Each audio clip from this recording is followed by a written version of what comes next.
parecía que tenían una arrogancia especial, parecía que nos desdeñaban, parecía que querían crecer hacia el cielo sin darse cuenta que todos los árboles están anclados por sus raíces, no pueden tener tantas aspiraciones. Pero en el camino que íbamos hacia allá había unos árboles matronales, obesos, rotundos, y esto tenían otro gesto, parecía como que los brazos de sus ramas nos estaban dando una acogida botánica. Yo he visto en los últimos viajes que he hecho, ahora viajo mucho menos que antes, la edad, pues he visto que ya no se llevan tantas cámaras fotográficas como en los años en que yo hacía turismo, sino que ahora, como los móviles se prestan para todo, pues la gente está todo el día sacando fotografías con una voracidad de imágenes increíble. Y esto me hace pensar lo distinto que es lo que se consigue con una cámara fotográfica, que al fin y al cabo es acotar el paisaje, a lo que nosotros conseguimos con esa cámara fotográfica que tenemos en el interior de nuestro cuerpo. A mí me asombra, me parece algo taumatúrgico, algo milagroso, el que fíjense ustedes, nuestra cabeza son unos cuantos centímetros, nuestros ojos una cosa minúscula. Y si estamos en un sitio despejado, por ejemplo, en un desierto, o si estamos en el medio del océano, nuestra vista limita con el horizonte. Llegamos hasta el horizonte. Y si el horizonte estuviese más alejado, llegaríamos hasta ese horizonte más lejano. Y fíjense ustedes, tenemos una capacidad cósmica en un puntito de luz, como es nuestra pupila.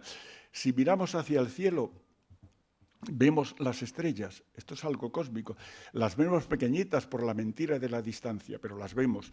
Es decir, que a mí esto me asombra mucho, esta potencialidad que tenemos en la visión. Otra de las características que quiero yo siempre resaltar en mis relatos es la influencia que me produce la música. Yo soy un analfabeto musical, no he estudiado nada, pero la música clásica me produce una tremenda fascinación. Cuando yo voy a un concierto, me parece como si el sonido que está llegando, como si fuese la suave corriente de un río, el sonido fluye a través de la sala, atraviesa el cauce de la sala, llega hasta nuestros tímpanos y desemboca en el mar del sentimiento. Me parece una cosa importante porque la música consigue aplacar nuestras vulgaridades, nuestras cosas mínimas que nos acucian cada día y nos produce una paz lírica, una paz sin preocupaciones culturales, sin hoja de olivo, sin palomas, sin Picasso y sin Miró. Una estricta paz lírica que es importante. Yo insistía en eso, en que cuando estoy en un concierto me parece que la música nos inunda, nos llena y que eso precisamente produce el que abandonemos toda vulgaridad, todas las cosas pequeñas que tenemos día a día y nos produce una paz fundamental para seguir viviendo. Estas son mis dos características en mis relatos, el paisaje y la música. Muchas gracias.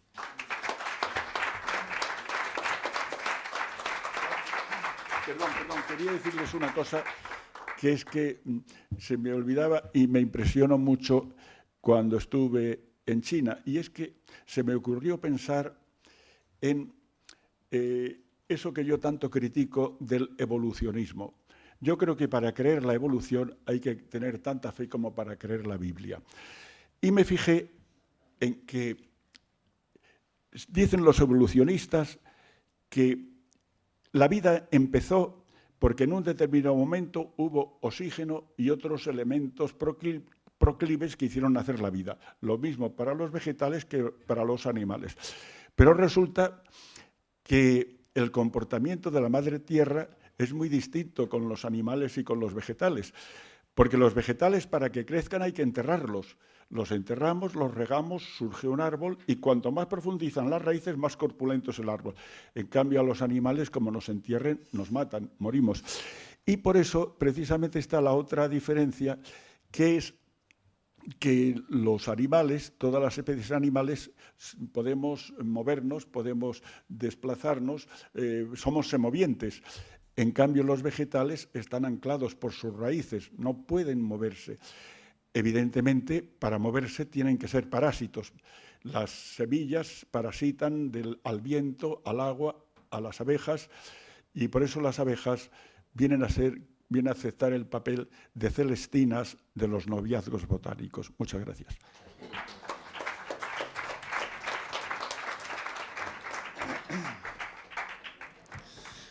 Pepe, nos has dado una lección, yo no sé si de botánica, de sensualidad, de cómo escribir un libro, cómo escribir una historia o de todo eso a la vez.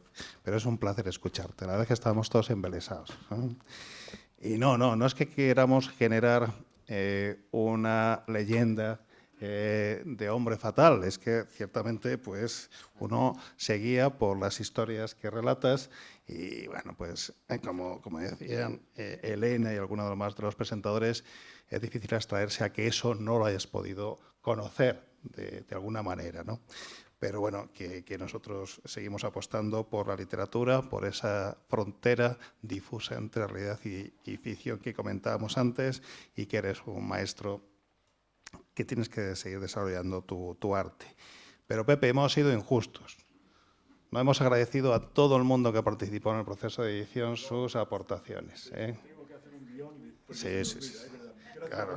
No, pero no, hemos sido difusos los dos, tanto tú como yo. Y es que efectivamente para que surgiese este libro, un libro que estaba maquetado desde hace unas cuantas semanas y Pepe ya imaginaba que no íbamos a presentarlo en este curso, en este año. Por tanto, pues, en fin, estaba ya un poco cabizbajo, estaba un poco abatido en la Feria del Libro, pensaba que no iba a tener novedad, porque es importante tener novedad en la Feria del Libro.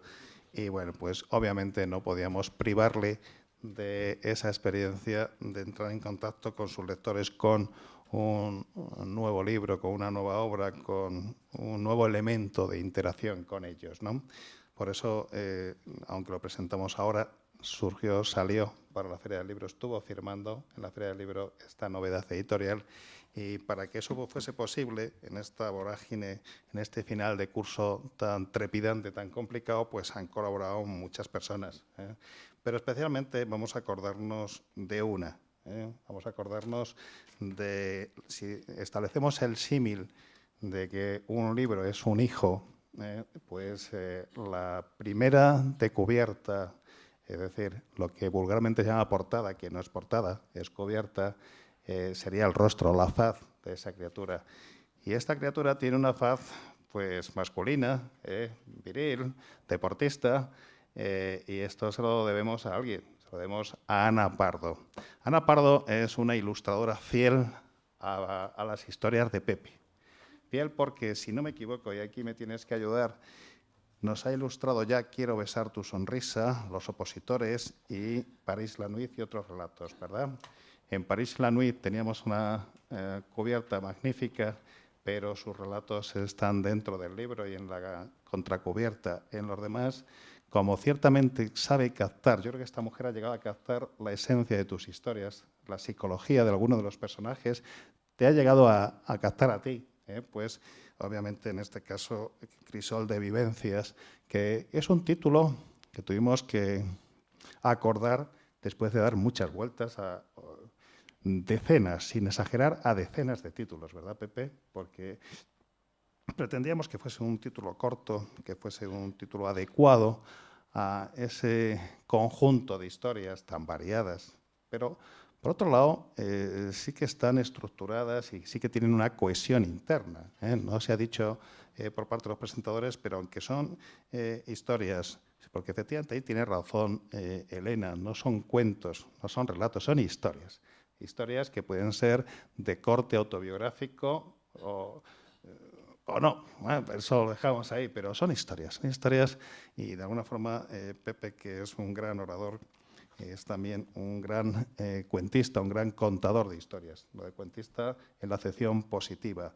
Y en ese aspecto, pues claro, elegir una sola historia o una sola imagen para retratar el resto era complejo, era difícil.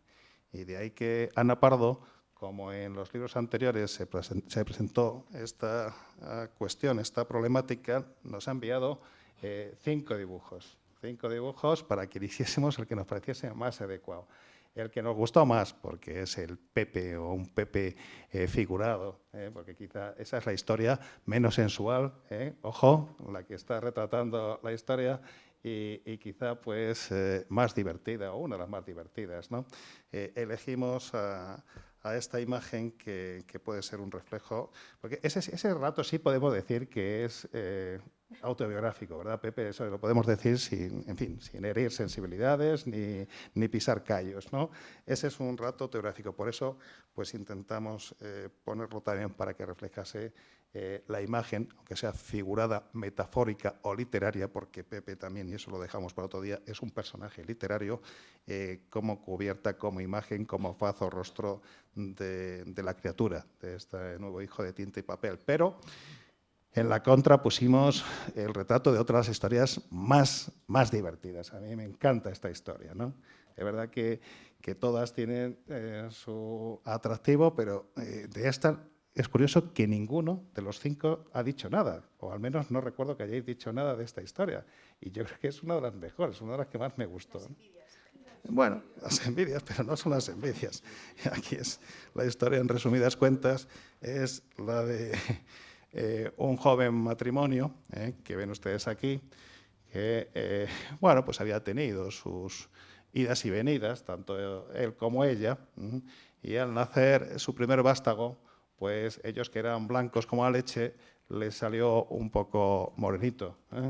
Y claro, pues el uno pensaba, el pobre, es que entonces no había, en aquellos años no había educación sexual, ¿verdad, Pepe? El marido pensaba que por haber estado, en fin, con otras personas distintas a su mujer, él es el que había generado que la melanina de su hijo fuese un poco más oscura. La mujer, mucho más inteligente, callaba y decía, si tú supieras porque es negrito el niño, pues seguro que no tendrías estos dolores de cabeza, tendrías otros quebraderos de cabeza, ¿no? Bueno, es una historia desternillante, divertida, y nos encantó, por eso lo pusimos en la contra. Pero hay otros dibujos que aparecen en el interior del libro. Por ejemplo, la del embarazo permanente, que aparece en la página 60, y alguna más. Bueno, pues desde aquí nuestra gratitud a Ana Pardo, que se lee todos los libros de Pepe, los últimos, antes de publicarlos, y que nos genera esas imágenes para que nosotros podamos inspirarnos y crear una cubierta sugerente. También gracias a todo el equipo de SIAL Pigmalión, que ha estado leyendo el libro, y acabamos de descubrir esta tarde que, a pesar de todos nuestros cuidados, se nos han colado 2 erratas y una gorda.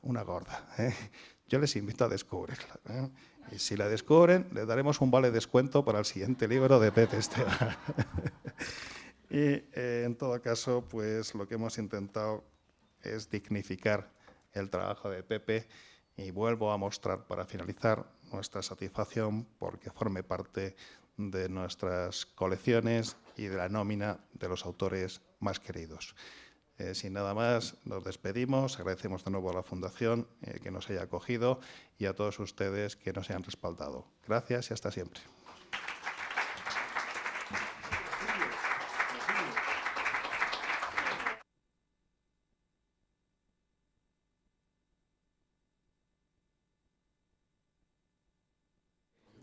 Me dice el autor que, por favor, los que compren de buen agrado el libro, que él está aquí encantado para que pasen y se lo dediquen.